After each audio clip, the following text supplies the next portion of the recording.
ఈ పాపాన్ని నువ్వు ఒప్పుకున్న పాపాన్ని ఏం చేయాలి అమ్మా చెప్పరా?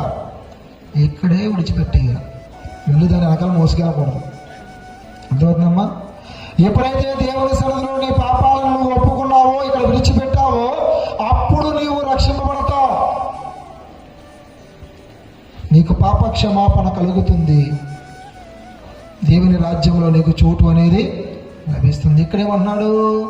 ప్రభువు నామమును బట్టి ఎవడైతే ప్రార్థన చేస్తాడో వాడు మాత్రమే రక్షింపబడతాడు. అంటే రక్షణ పొందాలి అంటే కనుక మనం ఏం చేయాలి? ప్రభువు నామంలో ప్రార్థన చేయాలి. అర్థమవుతుందమ్మా? ప్రభువు నామంలో ప్రార్థన చేయాలి. యేసు నామములో తప్ప మరి ఏ నామములో కూడా మనకు రక్షణ లేదు.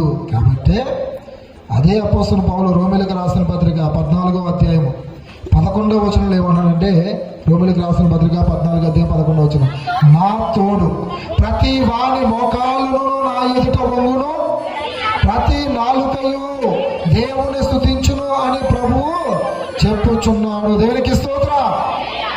మొట్టమొదటిగా దేవుని సన్నిధిలో పాపాలను ఒప్పుకోవాలి. యేసు క్రీస్తు వారే నిజమైన దేవుడును అంగీకరించాలి. రెండవదిగా ప్రభువు నామములో ప్రార్థన చేయాలి. మూడవదిగా ఏం చేయాలి?